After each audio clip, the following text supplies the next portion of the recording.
আমি বুঝাতে চেয়েছি চাঁদা এবং চাঁদাবাজি দুটি জিনিস পার্থক্য আছে। চাঁদাটা কোনো সময় শ্রমিক এবং মালিকদের স্বার্থে তারা তারাই নির্ধারণ করে মানে আমি বুঝাচ্ছি সমঝোতা করে তারা তাদের কল্যাণে কালেক্ট করে তাদের মতো ব্যয় করে, তাদের যে প্রক্রিয়া আছে সেটা তারা অনুসরণ করে।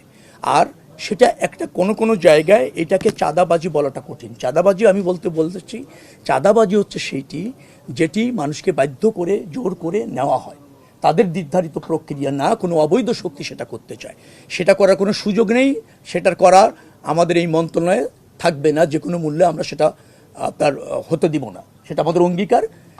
কিন্তু যে চাঁদাটাকে কোনো সময় চাঁদাবাজি বলা হয় সেটা অনেক সময় সমঝোতা তারা করে নিয়েছেন পরিবহন মালিকরা, তাদের অর্থ তারা এই হারে কালেক্ট করে তাদের এই কল্যাণে ব্যয় করবে, সেটা আমার জায়গা থেকে রহিত করাটা কোনো সুযোগ থাকে না। আমি সেটা মিন করতে চেয়েছি। না আছে আপনি দেখেননি না, আমি মালিকদের যে বসছি, একটু শোনেন না প্লিজ, আপনি তো দেখেন না, এটা দেখার বিষয় না।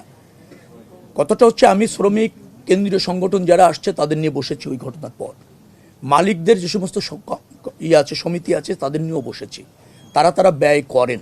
আর সবচেয়ে ব্যাপার হচ্ছে আপনি একটা শর্তে একটা সমিতি রেজিস্ট্রেশন নিয়েছেন, ট্রেড ইউনিয়ন করছেন, সেখানে কোনো ব্যত্যয় হলে এটা বাণিজ্য মন্ত্রণালয়ের অধীনে তারা দেখতে পারে।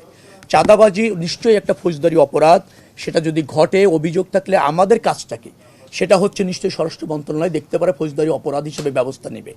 আমরা যোগাযোগ মন্ত্রণালয়ে আমাদের এটা নিরাপদ সড়ক রাখতে চাই, পরিবহনগুলো একটা শৃঙ্খলার সাথে সেটা চলছে এবং যাত্রী বহন করছে, এটা আমাদের সুপারভিশনের দায়িত্ব।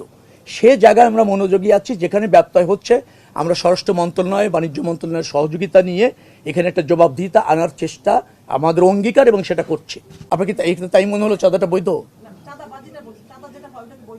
বৈধ এখন ধরেন আমি তো মসজিদ কমিটিতে চাঁদা দিচ্ছি, এখন কি বলবেন?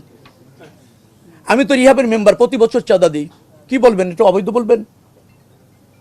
আমি জাতীয় নির্বাহী কমিটির মেম্বার, আমার পার্টিকে একটা নির্ধারণ করা আছে চাঁদা দিতে হয় বছরে এই কয়টা টাকা, অল্প কয়টা টাকা, আপনি কি অবৈধ বলবেন? আপনি অবৈধ বলে বলতে পারেন, আমি তো আপনাকে জড়িত করতে পারবো না। আমরা বলতে পারি যে আমাদের ঢাকাতে যে ট্রাকগুলো ঢুকে কয়েকটা জায়গায় দাঁড়িয়ে যে টোকেন দিয়ে নেওয়া হয়, এটা আসলে আমি তা বলছি না, আমি বলছি ট্রাক মালিক সমিতি তাদের কল্যাণে যে টাকাটা নেয় তাদের মধ্যে মিটিং করে নির্ধারণ করে সেটা বৈধ। যারা পথে অবৈধভাবে নেবে সেটা তো অবৈধ, সেটা আপনারা মনোযোগী যদি করতে চান আমরা তৎপর আছি। স্পেসিফিক বলেন যে এই জায়গায় এটা ঘটছে, ডেফিনেটলি নেসেসারি অ্যাকশন নেওয়া হবে।